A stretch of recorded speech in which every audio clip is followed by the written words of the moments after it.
जय श्री राम मेरे प्यारे भक्तों। आज सुबह के रामायण पाठ में आप सभी का स्वागत है। आइए शुरू करते हैं रामचरितमानस बाल कांड के 330वें दोहे के हिंदी अनुवाद से। तब वामदेव, देवर्षि नारद, वाल्मीकि, जाबाली और विश्वामित्र आदि तपस्वी श्रेष्ठ मुनियों के समूह आए। राजा ने सबको दंडवत प्रणाम किया और प्रेम सहित पूजन करके उन्हें उत्तम आसन दिए। 4 लाख उत्तम गायें मंगवाई जो कामधेनु के समान अच्छे स्वभाव वाली और सुहावनी थी। उन सब को सब प्रकार से सजाकर राजा ने प्रसन्न होकर भूदेव ब्राह्मणों को दिया। राजा बहुत तरह से विनती कर रहे हैं कि जगत में मैंने आज ही जीने का लाभ पाया। ब्राह्मणों से आशीर्वाद पाकर राजा आनंदित हुए। फिर याचकों के समूह को बुलवा लिया और सबको उनकी रुचि पूछकर सोना, वस्त्र, मणि, घोड़ा, हाथी और रथ जिसने जो चाहा सो सूर्य कुल को आनंदित करने वाले दशरथ जी ने दिए। वे सब गुणानुवाद गाते हुए सूर्य कुल के स्वामी की जय हो, जय हो, जय हो कहते हुए चले। इस प्रकार श्री रामचंद्र जी के विवाह का उत्सव हुआ। जिन्हें सहस्त्र मुख हैं वे शेष जी भी उसका वर्णन नहीं कर सकते। बार बार विश्वामित्र जी के चरणों में सिर नवाकर राजा कहते हैं, हे मुनिराज, यह सब सुख आपके ही कृपा कटाक्ष का प्रसाद है। राजा दशरथ जी जनक जी के स्नेह, शील, करनी और ऐश्वर्य की सब प्रकार से सराहना करते हैं। प्रतिदिन सवेरे ही उठकर अयोध्या नरेश विदा मांगते हैं, पर जनक जी उन्हें प्रेम से रख लेते हैं। आदर नित्य नया बढ़ता जाता है। प्रतिदिन हजारों प्रकार से मेहमानी होती है। नगर में नित्य नया आनंद और उत्साह रहता है। दशरथ जी का जाना किसी को नहीं सुहाता।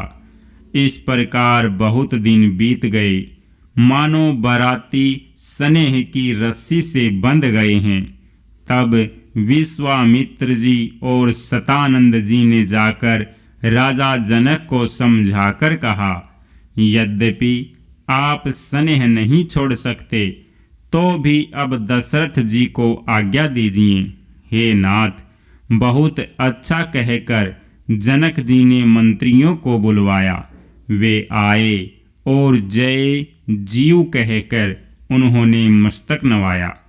जनक जी ने कहा, अयोध्यानाथ चलना चाहते हैं, भीतर खबर कर दो।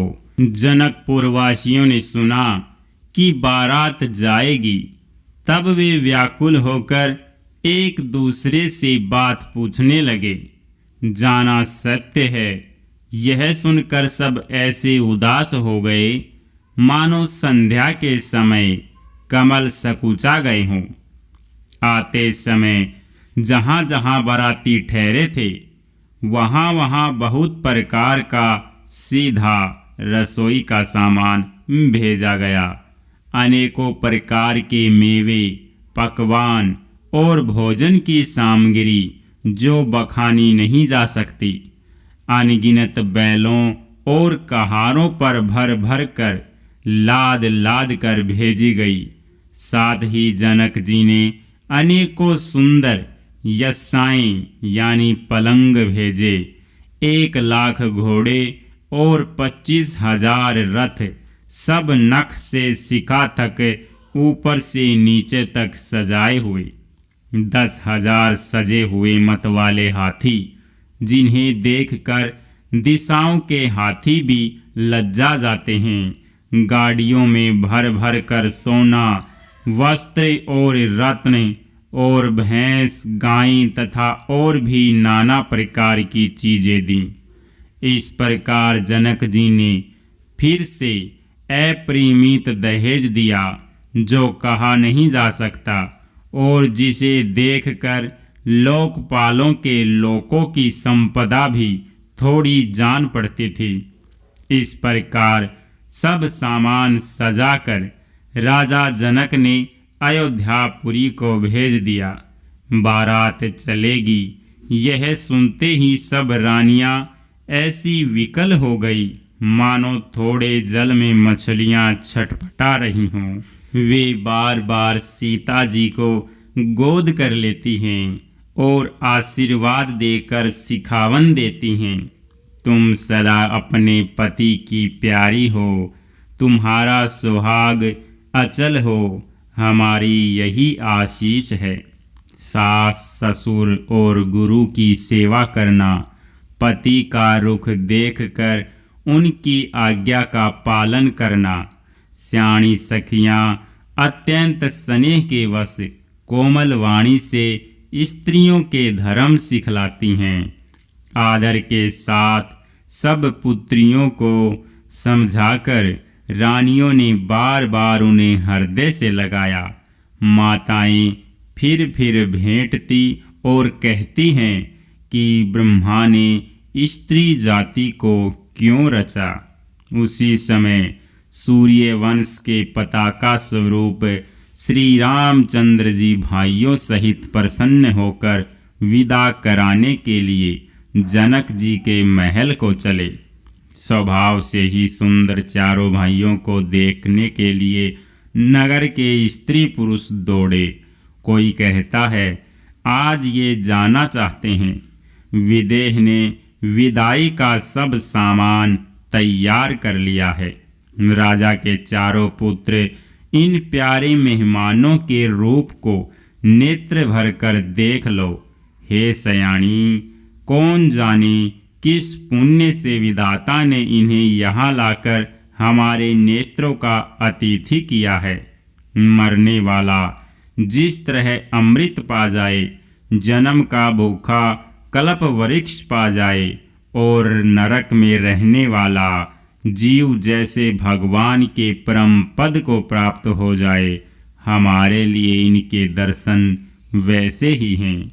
श्री रामचंद्र जी की शोभा को निरख कर हृदय में धर लो। अपने मन को सांप और इनकी मूर्ति को मणि बना लो। इस प्रकार सबको नेत्रों का फल देते हुए सब राजकुमार राजमहल में गए। रूप के समुद्र सब भाइयों को देखकर सारा रनिवास हर्षित हो उठा।